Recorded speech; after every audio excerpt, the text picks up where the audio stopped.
It's time to lock in. Look, the Habs young guns absolutely showed out, showing what the future of this franchise is, and there has been no better time with Dobeš making some incredible saves. Ivan Demidov, his second game ever on the PP1, 6 career game, 2 assists. Lane Hutson literally shattering decades-long NHL records. The Montreal Canadiens, they've been in this position before. Being down 3-1 in a series is nothing. We were down 4-1 in the third period. We've been down 3-1 to the Washington Capitals before, back in 2010. If there was ever a time to believe, it is now. Yes, there was some questionable stuff going on with the refereeing, but all signs point to this Habs team being ready to come back and steal it, Jesse. We got to talk about everything that went down and some huge factors going into Game 5 coming up on this episode of Habs Digest, and we're going to dive straight into it. Feel free to pause, take a look at the box score as always. Look, Jesse, there's a lot to discuss. How you feeling after that game? Look, I know there's a lot of questions after Tom Wilson's hit on Alex Carrier that led to a goal. We might get into that a little bit later. But look, at the end of the day, 5-2 loss. How are you feeling heading into Game 5? It's tough to have one ripped out of your hands, though.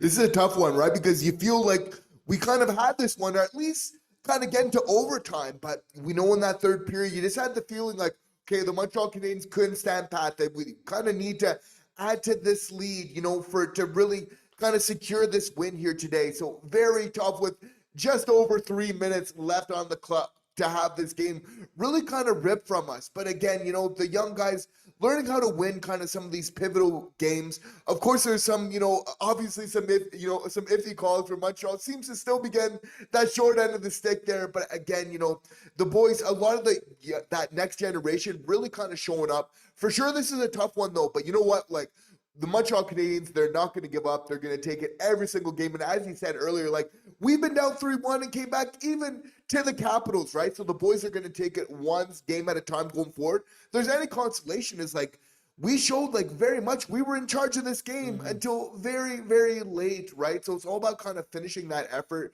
The boys are going to look to lock it in really next game. Absolutely. And like you said, right now, like, this is the time to lock in. Now, those penalties, look, there were some soft calls early in the game, going both ways, right? Alexeyev and the Xhekaj, it was just kind of the refs were trying to get things under control, which is somewhat understandable. But right at the end, that Wilson hit, look, take your look at it, say what you think, and I think I know what a lot of you were going to say, because that is a big turning point of this game.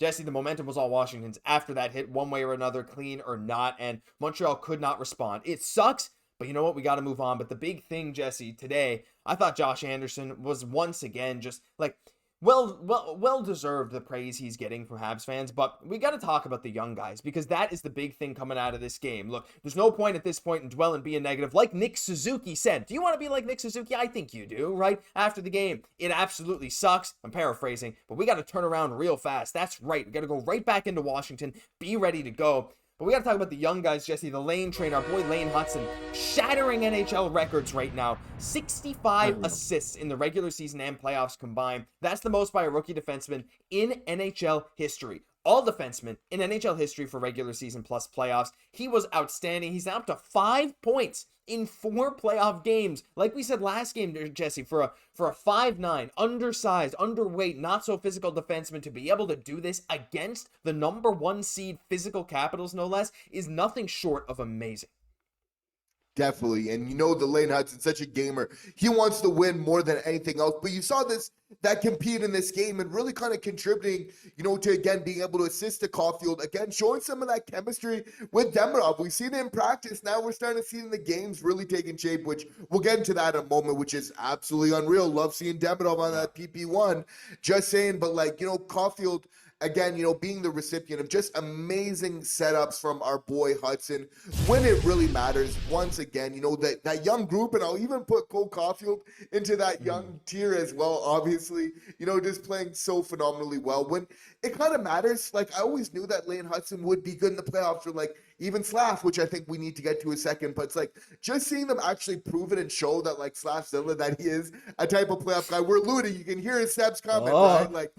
Just the fact that, they're playing so well right now for me, and even Xhekaj, who I expected to be a playoff guy, for me is really kind of encouraging moving forward. Yeah, and for a lot of this game, like you mentioned, Xhekaj, Washington was focused this game on trying to counter Xhekaj's physical play. And they were focused on that so much that Montreal was ending up getting good chances, scoring those goals. And again, Washington, yeah, that final goal, that go-ahead goal was a clean shot, but Washington, again, like, all their goals are bouncing off things, going into the net, right? Montreal is winning a lot of battles in this. And so right now, like, again, I'm very optimistic, and a large part of that, like you alluded to, there's a lot we got to talk about, but it's that power play with Ivan Demidov on that power play. He has been, like, let's just put this into perspective for all of you viewers here. He is 19 years old. This was his 6th career NHL game, his 4th career playoff game.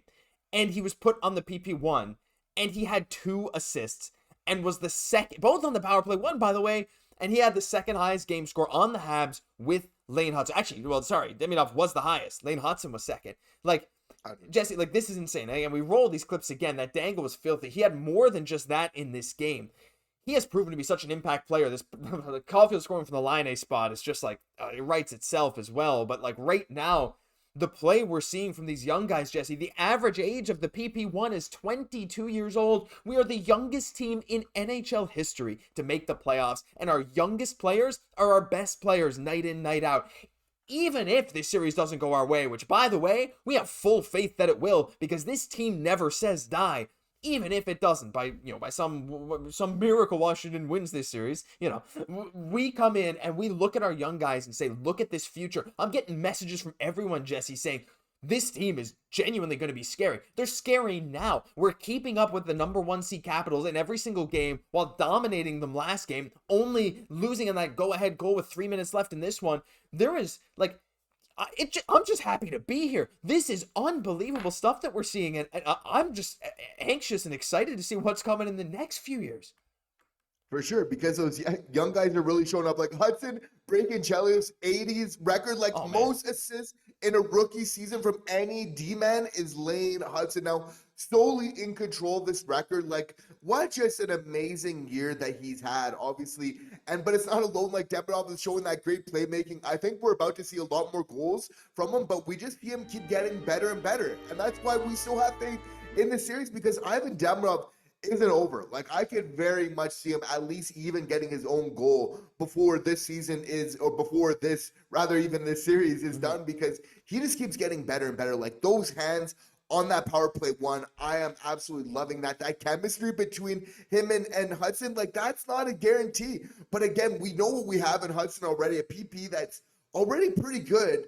Now you throw a Demidov into that equation, seeming like he has some chemistry there with Hutson. Like, this is absolutely unreal. Like, the hands that he's showing, like those couple of glimpses, and the way he's able to kind of use even the net sometimes to create that separation while he's looking for that lane to where it feeded to. Like, absolutely Demidov is yeah, right, defeated to. It's like, the work from Demidov, absolutely just being a genius in that offensive zone. But doing it in the playoffs when it matters, again, with this much pressure, is just a huge sign. So I'm looking for him to fight, and for this rest of this team as well. If there's one thing, it's like, from this game, even though we would have liked to have our shot totals up, I think that's maybe the one criticism of the team a little bit here was, other than that, like, you were very much, this team was in control of it, but it's in that third, right, of kind of, again, getting on that forecheck, just getting those pucks in deep, kind of getting that ozone, possession time, and everything else really comes from there. Yeah, absolutely. And like, the shots were way down. We had 7 shots with 5 minutes left in the second period after last game having 40. But again, when you're on the penalty kill for half the second period, it's hard to get shots. So there's like some give and take there, but absolutely, like we know we can be the better team than Washington. Like, we've seen it, we can do it. There's one final thing I did want to talk about. We alluded to him earlier, but I just got to mention Slav. We're bringing out the full Slafzilla, no more teaser. I mean, definitely. Jesse, he has been, these last 2 games, one of our best players. Maybe the best player. The game score maybe doesn't state it, but like the impact he has had, it's insane. Like, the board battles he's winning, the positioning, finishing this play from Demidov. He's had so many chances in front of the net as well. I feel like his play is literally, it's not just him and everyone else. His play has been exactly what we wanted playoff Slav to be. He's making such a big impact already. And that's what I think, like Marty said, when he was a younger player, and his thing with Elliot Friedman a little while ago, he said, look, when he had his first playoffs, he got up to another level and he kind of never went down. And he said that was the new norm for him. And that's what made his career really take that jump. And I feel that's what we're seeing with Slafkovsky. The second half Slav was real. And now in the playoffs, he looks like an absolute animal. Can you imagine, Jesse, coming into next season, him playing like this from the get-go? I mean, we're seeing people even throw those Mikko Rantanen type comps out. Again, in terms of point production, maybe not. Rantanen's a bit different in that aspect, but not really. Like, what he brings, Jesse, perfectly complements Suzuki and Caufield. And I honestly think a lot of the team is fitting into those roles where, like, they're playing exactly how we would want them to play for their role on this team.